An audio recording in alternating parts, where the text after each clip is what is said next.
Have you ever been stuck right in the middle of a massive traffic jam, just, watching the cars in the carpool lane breeze right past you? Oh, yeah, the absolute worst feeling. Right. You're sitting there hitting the brakes every 2 seconds while they're just flying by at like 60 miles an hour. Yeah, completely effortless. Exactly. And that friction, that constant stop-and-go reality, it perfectly mirrors the daily grind of building modern software when you are basically dragging a legacy compliance process behind your development cycles. It really does. It's painful. It is. So today, for this deep dive, we're taking on one of the most frustrating, resource-draining bottlenecks in modern tech, the systemic clash between moving fast, shipping features at velocity, and staying secure. And the friction between those two objectives is arguably the defining operational challenge for modern engineering organizations right now. I mean, it costs companies an immense amount of capital, it delays critical releases, and it creates this deeply entrenched culture clash between departments. Departments that really should be working in tandem. Yeah, they should be on the same team. So to help you solve this architectural and cultural divide, we're pulling from a single, really highly detailed source today. It's a comprehensive guide by GRC consultant Alex Seven, and it's titled Compliance as Code, where ISO IEC 2701.2022 meets DevSecOps. It's a fantastic text, very thorough. Very thorough. And the core tension this guide highlights is something you have likely witnessed firsthand in your own org. On one side of the organizational chart, you have your GRC analysts, governance, risk, and compliance. Right. And their workflows are often totally tethered to static artifacts. Binders, sprawling Word docs, matrix spreadsheets, and those grueling quarterly reviews where controls are validated through manual inspection. Yeah, the dreaded audit season. And then you look at the engineering side of the house, your DevOps teams operate in a completely different paradigm. Completely different universe, really. Exactly. They are living inside automated deployment pipelines. They're pushing immutable infrastructure and microservices to production multiple times a day. Their reality is continuous integration, continuous delivery, rapid iteration. Yeah. So when you try to force the static manual review process of that compliance team into the high-velocity automated world of the engineering team, the system breaks down. It shatters. And one of two highly undesirable outcomes inevitably happens in that gap. Either the engineering teams find workarounds to bypass the manual checks, which means critical vulnerabilities just slip right into production, or the compliance mandates act as a hard block. Which nobody wants. Right. Your deployment velocity drops to zero while someone somewhere manually reviews a spreadsheet. Neither is sustainable for you. The solution we're exploring today maps out a fundamental shift in how we handle this. We're looking at moving away from compliance as a manual administrative burden and moving toward compliance as code. It's a massive, massive paradigm shift. Okay, let's unpack this. Because to truly grasp how we translate static policy into executable code, we have to look at the underlying framework driving these requirements. ISO 27001 is the globally recognized standard for security, but the legacy versions were heavily optimized for traditional on-premise IT environments. Think server rooms and locked doors. Exactly. But in 2022, the standard underwent this highly anticipated, really massive structural update. And that 2022 update was a necessary evolution. The older framework was, well, it was highly prescriptive. It dictated specific operational methods that often relied on human intervention and manual sign-offs. Which just doesn't work anymore. No, it doesn't. If you are operating a cloud-native, containerized environment using Kubernetes, ephemeral infrastructure, those legacy mandates were incredibly difficult to map to your daily workflows. Doing so just created artificial bottlenecks. Right, and the structural changes in the 2022 update reflect a much more pragmatic approach. They went in and really streamlined the entire reference control set. They reduced the total number of controls from 114 down to 93. A nice trim. Yeah. Very nice trim. But the more significant change is the categorization.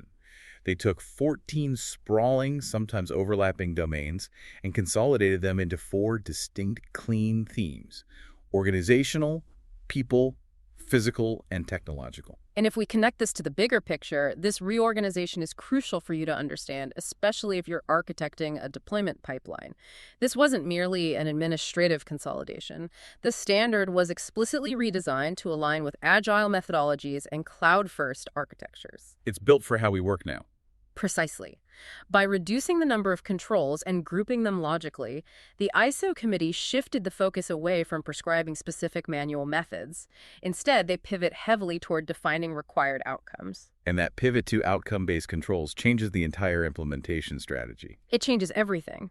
Instead of demanding a specific administrative procedure for granting access, the standard now essentially dictates that access must be securely controlled and continuously verified. It doesn't care how you do it, just that the outcome is secure. Exactly. It doesn't mandate that a department head physically sign an access request form.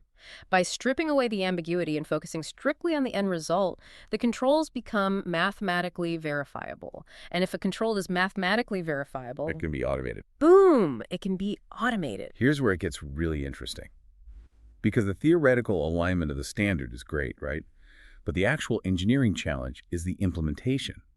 How do you take a high-level policy mandate like a boring PDF outlining your company's security posture and translate that into a living, executing function inside your deployment pipeline? That translation layer is the absolute essence of compliance as code. The source text provides a fantastic breakdown of this using access control as the primary example. Controls 8.5.15 through 8.5.1e. Right. Historically, proving compliance with these controls meant maintaining a centralized spreadsheet of user privileges. You had to rely on human memory to manually revoke access when an employee offboarded or changed roles. Which introduces massive risk. The half-life of manual access logs is incredibly short. The probability of orphaned accounts or overprivileged users is almost guaranteed once you scale. Oh, 100%. In a DevSecOps paradigm, you abandon the spreadsheet entirely. You map those ISO controls directly to automated system behaviors. You enforce role-based access control RBAC at the repository and environment level using native tools within your version control system. No more sharing passwords. Never. You universally mandate multi-factor authentication. And most importantly, you integrate robust secrets management platforms like HashiCorp Vault or AWS Secrets Manager directly into the pipeline architecture. That specific integration is critical for maintaining deployment velocity without compromising the environment. Instead of relying on a policy document that just tells developers, hey, please do not hard-code passwords, the architecture of dynamic secret injection makes it basically unnecessary. It makes it impossible to do it wrong, really. Right. The pipeline retrieves ephemeral credentials or API keys at runtime, injects them into the environment, and then revokes them immediately after the task completes. The developer never even sees the production credential. And by architecting the system that way, you are mathematically enforcing control 8.5.17. You are proving to an auditor that secrets are managed, rotated, and protected, and you are doing it without a single human access request form. The code execution is the compliance evidence. Let's look at another domain, because operations security represents a massive portion of the compliance workload, specifically vulnerability management, which maps to Control 8.8. A big one. Huge. In a legacy environment, vulnerability scanning is often a discrete event. A security engineer runs a static analysis scan on the codebase maybe once a week or once a month, and then generates this massive report of findings that gets thrown over the fence to the development team. Which creates a massive feedback loop delay. By the time the developer receives that report, they have already moved on to 3 other features. Context switching back to fix a week-old vulnerability is incredibly inefficient. It destroys productivity. It does. In a compliance as code model, you shift that vulnerability scanning entirely to the left. You embed scanners like SonarQube, Trivy, or SNCC directly into the continuous integration workflow. So the pipeline essentially acts as an automated gatekeeper for the production environment. Exactly. You configure a hard policy rule. Like, if the scanner detects any vulnerability in the committed code that registers a CVSS severity score greater than 7.0, the pipeline automatically fails the build. The code is physically blocked from merging or deploying until the vulnerability is fixed. And the feedback is instantaneous. The block happens right at the commit phase. But, while standing the code your internal teams write straightforward, modern applications are largely composite structures. Right. They rely heavily on open source libraries, frameworks, third-party dependencies. Which ISO 27001 addresses under supplier risk, covering controls 8.5.19 through 8.5.23. But the reality of generating a software bill of materials and SBOM on every single build is that it can create massive pipeline bloat. If you have a complex microservices architecture, generating those manifests constantly can just grind the CI process to a halt. How does the standard in the tooling address the sheer noise of tracking thousands of nested dependencies? It's a very real engineering hurdle. The solution outlined in the source involves highly optimized generation using standards like Cyclone DX. You aren't manually tracking these dependencies. The pipeline generates the machine-readable manifest asynchronously during the build phase. Okay. And to handle the noise and prevent that pipeline bloat you mentioned, organizations use vulnerability exploitability filtering.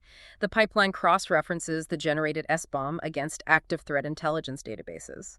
It doesn't flag every single low-level theoretical vulnerability. It specifically targets exploitable paths based on your actual runtime environment. So what does this all mean? If you were evaluating your own infrastructure right now, you might be weighing the upfront engineering cost of integrating these scanners, configuring the rules, and migrating away from your manual processes. It's a non-trivial amount of work to build these guardrails. It takes time and resources. It does. So to understand the return on that investment, we have to look at the very real consequences of skipping this integration. The guide offers a highly specific real-world scenario that illustrates the catastrophic failure mode of separating compliance from deployment. Consider an engineer working under a really tight sprint deadline. They need to spin up a new Kubernetes cluster to test a microservice. In their rush, they misconfigure the deployment manifest, they leave the ingress controller open to the public internet, and they fail to configure TLS encryption. Ouch. And without an infrastructure as code scanner like Checkov running in the pre-commit phase, that misconfiguration never gets flagged. The developer pushes the manifest, the pipeline blindly executes it, and that unencrypted, exposed endpoint hits the production environment. It just sits there in the wild, completely unprotected. Because there was no automated policy check to block the deployment, the infrastructure is immediately vulnerable. It is only a matter of time before an automated scanning tool like Shodan, which is constantly scraping the internet for exposed vulnerable devices and misconfigured servers indexes that open endpoint. Right. A malicious actor queries Shodan, finds your exposed cluster, and executes a payload. You are looking at a massive data breach, all stemming from a single unverified deployment manifest. The fallout from that is staggering. Right. And the source material quantifies it using what they call the 100x rule. The cost of remediating a security flaw scales exponentially the further it moves down the deployment pipeline. Fixing a misconfigured ingress rule or a vulnerable dependency post-release is up to 100 times more expensive than catching it during the initial development phase. The multiplier accounts for the cascading operational failures. If you catch the missing TLS configuration via an automated pipeline check, the developer spends 5 minutes adding the correct annotation to the YAML file. Done. Easy. But if that same misconfiguration causes a breach in production, the costs explode. You are dealing with emergency downtime. Your incident response team is mobilized. You have to conduct forensic analysis, potentially notify regulatory bodies, and retroactively document the failure for your auditors. The context switching alone destroys the engineering team's momentum for weeks. And that operational chaos bleeds directly into your commercial viability. Skipping the rigorous integration of compliance into your development lifecycle is fundamentally a massive business risk.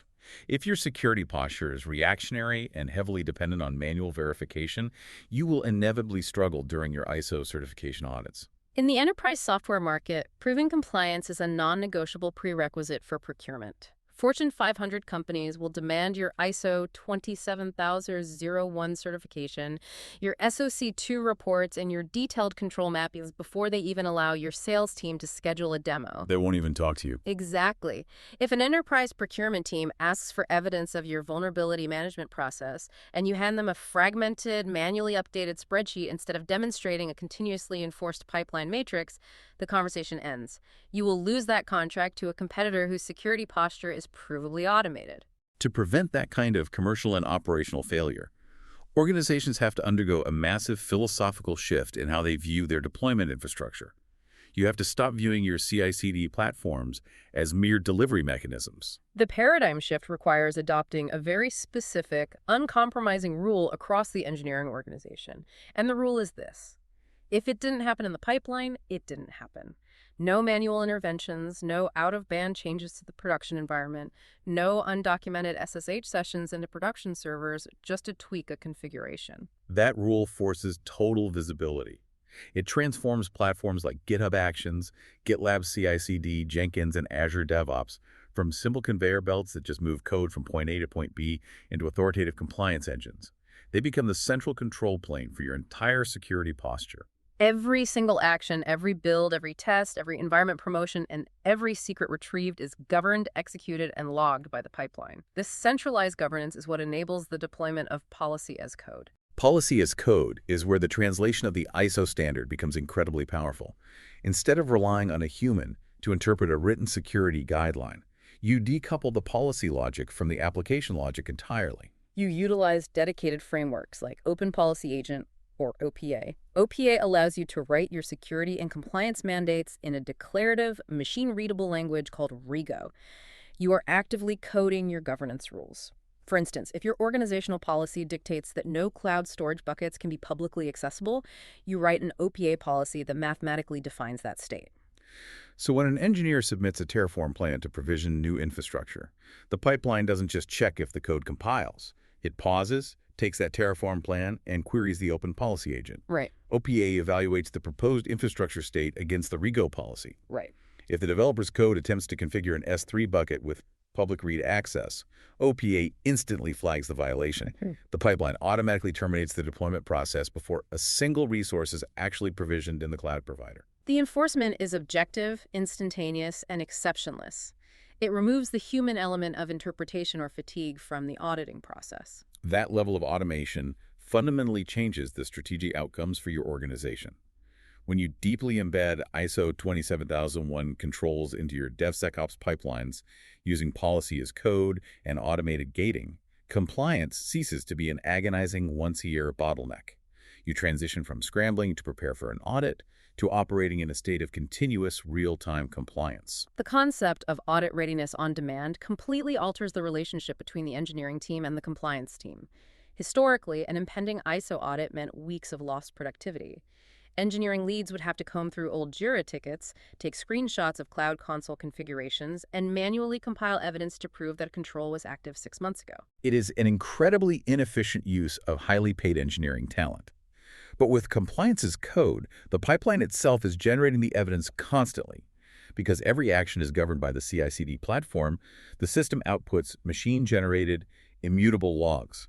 These logs cannot be retroactively altered or deleted by a developer trying to cover up a mistake. You seamlessly integrate your pipeline telemetry with continuous compliance monitoring platforms like Drata or Vanta via their APIs. When the auditor requests proof of control 8.8.8 for vulnerability management, you don't hand them a screenshot. You grant them access to a centralized dashboard that maps the specific ISO control directly to the automated pipeline stage. They can see the continuous mathematically verified evidence of your vulnerability scanner blocking builds that violate the CVSS threshold over the entire audit period. Beyond the operational efficiency of the audit itself, the most profound impact of this architecture is developer enablement. In legacy models, the security and compliance teams are often viewed as the Department of No. Developers spend weeks building a feature, initiate a release, and then a security review throws up a hard block at the 11th hour because of a missed control.